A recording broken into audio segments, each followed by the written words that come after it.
একজন মুসলিম হাসি দিছে, হাসি দিয়ে কি বলবে? আলহামদুলিল্লাহ বলবে। আমি শুনছি আমার এক ভাই হাসি দিয়ে আলহামদুলিল্লাহ বলছে, তখন আমি কি বলবো? ইয়ারহামুকাল্লাহ। এটা আমার ওই ভাইয়ের প্রতি আদাব। আমার ভাই বলছে আলহামদুলিল্লাহ, তার অর্থ কি? আমার ভাইয়ের কাছে আল্লাহর পক্ষ থেকে একটা নিয়ামত আসছে, ওই নিয়ামতের কারণে আলহামদুলিল্লাহ বলছে।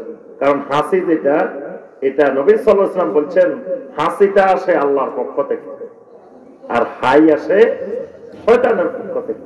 হাই আসলে মানুষের শরীর ক্লান্ত হয়ে যায়, দেখবেন আস্তে আস্তে ঘুম আসে, আস্তে আস্তে অলসতা বাড়ে। আর হাসি আসা মানে শরীর সতেজ হইতেছে, ফ্রেশ হইতেছে। এই কারণে হাসি আসলে আল্লাহর শুকর আদায় করে আলহামদুলিল্লাহ। আমার ভাইকে আল্লাহ একটা নিয়ামত দিচ্ছে, আমি যখন শুনছি, এবার আমি বলবো কি? ইয়ারহামুকাল্লাহ। আমরা কিন্তু এই দোয়া করি না। আমি আরে হেরে নিয়ামতটা না দিয়ে আমারে দিত আল্লাহ, তো ভালো ছিল। হেরে কেন আল্লাহ দিয়ে দিল? আমার অন্তরে হিংসা জমি যায়। বাঙালি দেখবেন একজন আরেকজনের জন্য দোয়া করে না, দোয়া করলে হে যদি আমার উপরে উঠে যায়, এই জন্য দোয়াও করে না। দোয়ার ক্ষেত্রে কৃপণতা করে, বখালতি করে। এই জন্য একজন ভাইয়ের প্রতি আরেকজন ভাইয়ের আদব হলো, যখন হাসি দিবে আলহামদুলিল্লাহ বলবে, তখন আমরা বলবো কি? ইয়ারহামুকাল্লাহ। এরপরে যখন কোন ভাইয়ের খবর আসলো, অমুক ভাইয়ের একটা ছেলে হয়েছে, অমুক ভাইয়ের একটা মেয়ে হয়েছে, আমাদেরকে আসে বললো, ভাই দোয়া করিয়েন, আমার একটা ছেলে হয়েছে। কি করবেন আপনারা? আলহামদুলিল্লাহ। আল্লাহ রাসূল সাল্লাল্লাহু আলাইহি ওয়াসাল্লাম একটা দোয়া শিখিয়েছেন। এই দোয়াটা অনেকে পারে না, অনেকে না, লাখের মধ্যে একজনও পারে না।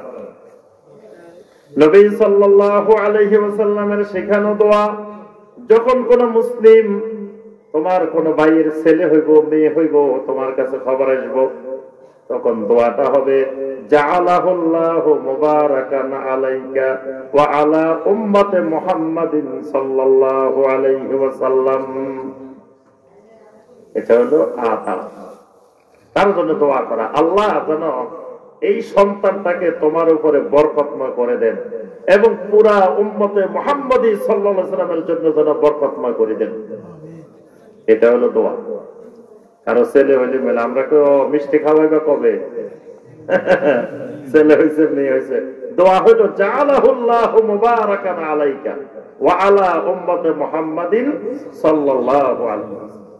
কোন ইমানদারের বিয়ে হয়েছে, কোন মুমিন মুসলিমের বিয়ে শাদী হয়েছে, আদাব হইল তার জন্য দোয়া করা। কি দোয়া বলেন দেখি? নবদম্পতির জন্য কি দোয়া করবেন? বারাকাল্লাহু লাকা ওয়া বারাকা আলাইকা ওয়া জামা বাইনাকুমা ফি খায়র। এটা হলো আদাব, যে আমার একজন ভাইয়ের একজন বোনের বিয়ে হয়েছে, তাদের জন্য দোয়া, বারাকাল্লাহু লাকা ওয়া বারাকা আলাইকা ওয়া জামা বাইনাকুমা ফি খায়র। এই যে এক মুসলিম আরেক মুসলিমের জন্য এই দোয়াগুলো, এগুলোর মাধ্যমে কি হয়? মহব্বত হয়। এক মুসলিম মারা গেছেন, খবর আসলো অমুক ভাই মারা গেছেন, অমুক ভাইয়ের জানাজায় হাজির হওয়া, এটা আদাব। এজন্য ইমাম বুখারী রাহিমাহুল্লাহ আলাদা করে আদবের উপরে একটা হাদিসের কিতাব সংকলন করছেন, আল আদাবুল মুফরাদ। নাম শুনছেন? আল আদাবুল মুফরাদ। এই হাদিসের কিতাবটা ঘরে ঘরে রাখবেন, প্রত্যেক ঘরে ঘরে। ইমাম বুখারী রাহিমাহুল্লাহ আল আদাবুল মুফরাদ। এইখানে আদবের যত হাদিস আছে, যত বিষয় আছে, সব হাদিসগুলো ইমাম বুখারী রাহিমাহুল্লাহ একত্রিত করেছেন। তো একটা আদব হলো, আমার কোন মুসলিম ভাই মারা গেছেন, খবর পাইলে জানাজায় চলে যাও। মান শাহিদাল জানাজা, আল্লাহ রাসূল সাল্লাল্লাহু আলাইহি ওয়াসাল্লাম বলেন, যে ব্যক্তি কোন মুসলিম ভাইয়ের জানাজায় হাজির হয়েছে, ফালাহু কিরাতুন, আল্লাহ পাক তাকে এক কিরাত পরিমাণ সওয়াব দেন। সুবহানাল্লাহ। এরপরে জানাজার পরে দাফন কাফনে অংশগ্রহণ করে, আল্লাহ পাক তাকে 2 কিরাত পরিমাণ সওয়াব দেন। সাহাবায়ে কেরাম জিজ্ঞাসা করলেন, ওয়া মা কিরাতান ইয়া রাসূলুল্লাহ সাল্লাল্লাহু আলাইহি ওয়াসাল্লাম, কিরাত আবার কি? নবী সাল্লাল্লাহু আলাইহি ওয়াসাল্লাম বলেন, কিরাত মানে হলো বিশাল বিশাল পাহাড়ের মতো, কোন কোন রওয়ায়াতে আসছে উহুদ পাহাড়ের মতো। সুবহানাল্লাহ। তাহলে এই আযাব হলো মারা গেলে কি করা। এখন জিন্দা অবস্থার খোঁজ খবর নেওয়ার দরকার নেই, মরে গেলে একটা যাবো। অসুস্থ ঘরে শুয়ে রয়েছে, মানুষ এই সময় যায় না, এই সময় গেলে আবার কি না কি লাগে, কত চিকিৎসা চলেন না, কোনো টাকা দেন বা কোনো একটা সমস্যা, এই সময় যায় না বেশি, মরি যাক তারপর একটু যাবো। জিন্দা অবস্থায় দেখবেন অনেক লোক আছে মা বাবার চিকিৎসা করে না, মরে গেছে গরু 10টা জবাই করে খানা দিচ্ছে, তো তুমি ওই 10টা গরু জবাই করে খানা না দিই ওই টাকাটা বাপের চিকিৎসা করতে আসবে, কি বলেন? এই জন্য এক লোকে নাকি বলছে, কয় আমি মরে গেলে তো খানা দিবি, আমি তো খাইতে পারবো না, সবাই খাইবো কিন্তু আমার খানা আমি খাইতে, আমি জীবিত থাকতে দিয়ে দে, আমি সব খাই যাই, আমার খানা আমি খাই যাই, সবাই খাইবো, আমি খাইতে পারবো না আমার খানা। মারা গেলে মৃত ব্যক্তি কেন্দ্রিক খানা ব্যবস্থা করা কি বেদাত, এটা জায়েজ নাই, এটা মুসলিমের কালচার না। আল্লাহ রাসূল সাল্লাল্লাহু আলাইহি ওয়াসাল্লাম কেউ মারা গেলে, নবী সাল্লাল্লাহু আলাইহি ওয়াসাল্লামের স্ত্রীরা মারা গেছেন, তারপরে ছেলে মেয়ে মারা গেছেন, আর কত আত্মীয় স্বজন মারা গেছেন, কারো জন্য কোনো খানার আয়োজন করেন নাই।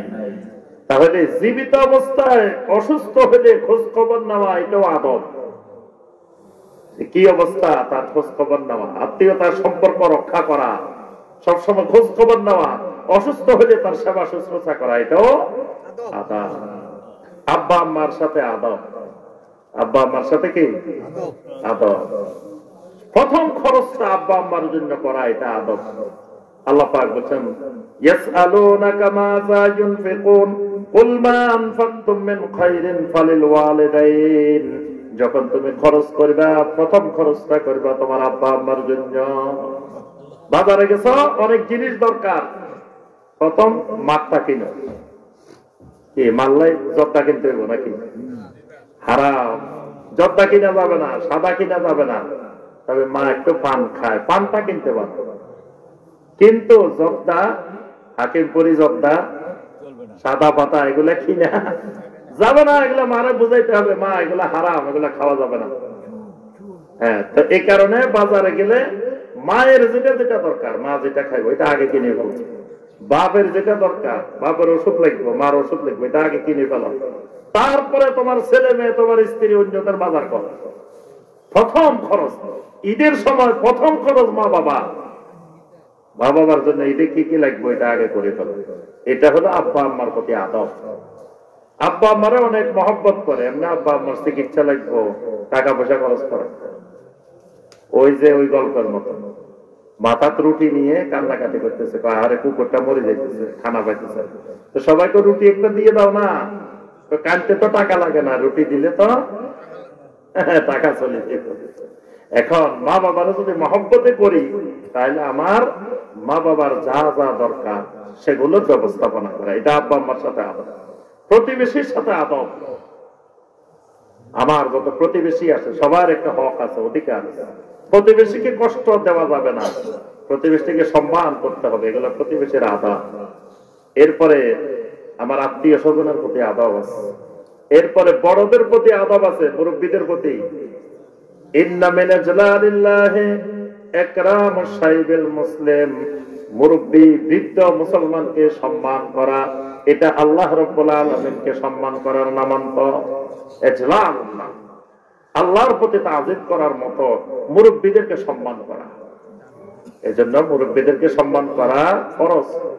নবী সাল্লাল্লাহু আলাইহি ওয়াসাল্লাম বলেছেন, মাল্লাম ইয়ারহাম সাগীরানা ওয়া লাম ইউআক্কির কাবীরানা ফালাইসা মিন্না, বড়দেরকে সম্মান করে না, ছোটদেরকে স্নেহ করে না, এই লোক আমার উম্মতেরই অন্তর্ভুক্ত নয়।